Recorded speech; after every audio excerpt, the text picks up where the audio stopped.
this video, I show you how grids can create dramatic lighting effects in a small home studio. AdoramaTV presents Take and Make Great Photography with Gavin Hoey, where you'll learn how to take stunning photos and then polish them in post-production. Hello, I'm Gavin Hoey and you're watching AdoramaTV, brought to you by Adorama, the camera store that has everything for us photographers. And today I'm back in the studio doing more home studio photography, and we're going to look at these things, grids. Now, if you've never used a grid before, these are fantastic light modifiers, particularly when you're shooting in a small home studio where controlling the light can be that much more tricky. So here I've got the streak light, my flashpoint light, but you can get grids both for standard studio lights and even speed lights as well. If you want to find out more about grids, of course, don't forget to check out the Adorama Learning Center where there's bags more information. Okay, so at the moment I've got nothing more than the standard reflector. It's just an empty reflector. So I'll take a picture and we'll see how that illuminates the wall behind us. As you can see, we get a great illumination with a fairly even spread, but it does drop off slightly towards the edges. Now let's modify things by adding in the grid that fits inside the standard reflector on the Streaklight 360. And it's a little dinky little grid, it's really cute, but it's also a great fit. So that goes in there like so. We'll point that back at the wall and we'll take exactly the same shot again and have a look at the difference. Now the area of illumination is much, much smaller. It's lovely and bright in the center, and then it drops off really quickly at the edges. So knowing how a grid works allows you to get very creative with your lighting. And we're going to do a shoot right now where that grid is going to come in very handy indeed. So to put these grids through their paces, we need to do a studio shoot. And today I'm joined in the studio by my good friend Iffy, and he is a grime artist. And today he needs some portfolio pictures with a kind of an urban grimy feel. And that's where grids can really come in because it allows us to control the light even here in a small home studio. Now, before we get to the grids, let's have a look at the basic light setup.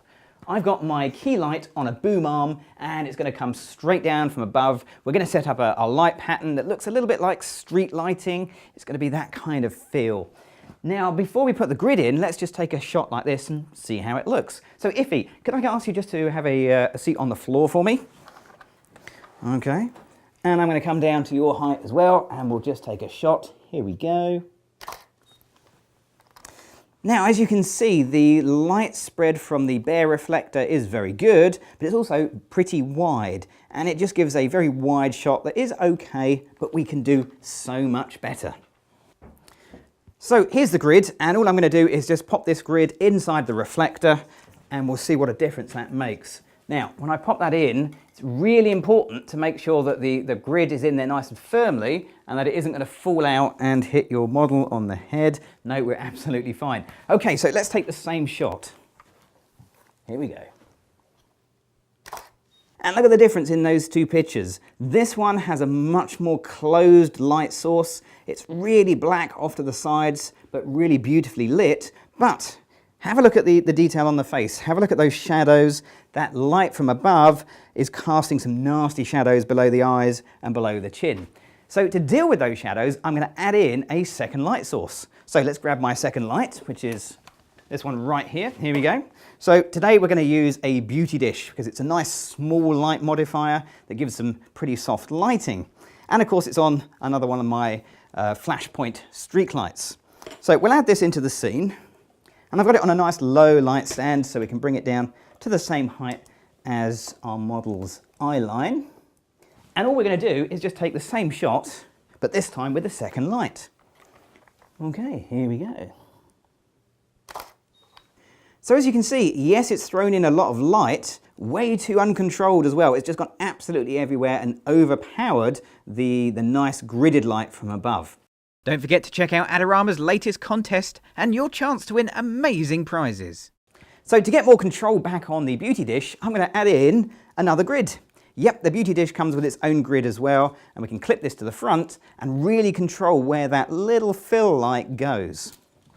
And it's nice and simple to attach. We just come along and it clips very neatly onto the beauty dish.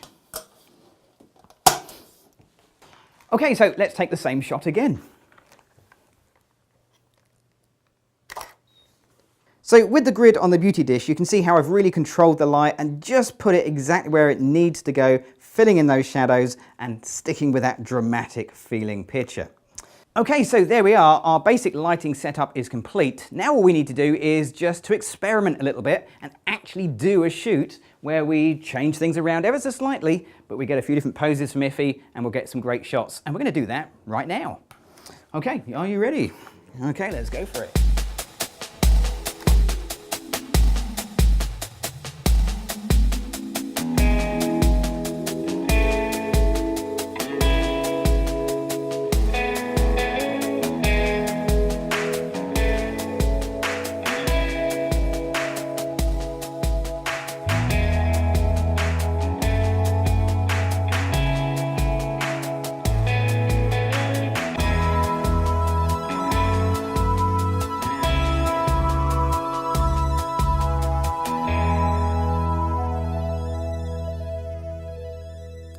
So there we go, that was a really good shoot. We got some great pictures at the end of that as well. So all we need to do now is just to get my favorite picture into Photoshop and we'll do a very quick Photoshop edit. And we'll do that right now. Well, perhaps the best bit of that whole lighting setup was the fact that I more or less got it right in camera. I controlled the size of the light, the direction and the strength of the light, which means there shouldn't be too much work inside of Photoshop. But there's always a little bit of fine tuning. Let's have a look. So here's the image exactly as it came off the camera. It's in Adobe Camera Raw, Photoshop CC, and as you can see, it looks fantastic. Yeah, there's a few things we can do. For example, we can get the white balance tool and hope that the white balance is about right, but we can just sample and say, yeah, you know what, I think I nailed the white balance in camera. Brilliant. We can come down to the whites and say, yeah, maybe just a little bit more whites just to bring them up because they were a bit lacking on the histogram. But that does warm up the highlights a bit too much, so we'll pull the highlights back and they're slightly different to the whites. Really what I want to do though is change clarity, because if you've seen me use this background before, you know there's a wonderful texture on that background, and if I increase the clarity I can pull that out.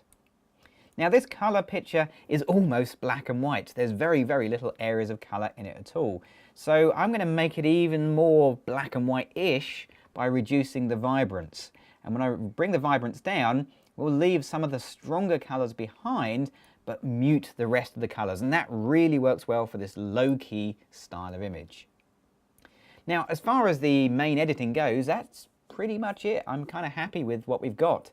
The rest of the editing is going to be local adjustments, and by that I mean small areas of the picture rather than global adjustments which affect the entire raw file. And we can do some of that work in Photoshop and some in Adobe Camera Raw. So for example, let's go in over the face and have a little bit of a look there, because increasing the clarity has done wonders on the background, but of course it's also affected Iffy's face. Now I want to pull that back a little bit by getting the adjustment brush, and on the adjustment brush we'll just reset everything by clicking either the minuses or the pluses, it doesn't matter which, and we'll just reduce the clarity down to about -50%, because that's roughly where we were when we increased the clarity. And we'll paint a little bit less clarity on his face, and that just helps to reduce that kind of contrasty feel that was there before. Whilst I'm here, I can also put a bit of highlight reduction in as well, just to cut down some of the flare and glare from the skin. Okay, so that pretty much puts me where I want to be as far as raw goes. There's one more area that I would like to change, and it's up here at the top where we've just got the little clip that holds in the grid, or at least allows you to pull it out easily into the reflector. I need to remove that because it's a distraction. Now I could do it here in RAW using the spot healing brush, but I prefer to do it in Photoshop, so I'll open up the image, we'll leave Adobe Camera Raw behind, and then all I'm going to do is just get the spot healing brush, we'll go in nice and close, and we'll remove that area, a little bit of healing like so. I'm going to leave the grid in because I think it adds something to the picture. It kind of gives a purpose for the light, a source for that light. It's also worth a good look just to have a look around up close, and yeah, there we go. Working in a small home studio will mean things like the legs of your light stands will sometimes creep into the picture and just need to be removed, even in the deep shadows like so. But there you go. In just a few minutes, my picture is complete. So there we go, there's our final pictures completed, a great set of images and a great model with Iffy here. Now, if you want to see more videos from myself and the other amazing presenters here on AdoramaTV, you know what you've got to do? You've got to be clicking on the subscribe button over there. I'm Gavin Hoey, Thanks for watching.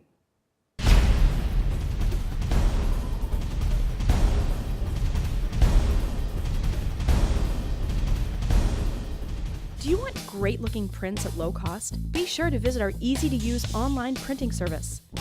Adorama Pix has professionals who treat your images with the utmost care that you can count on. For a quick turnaround on photos, cards, or albums, use AdoramaPix.com.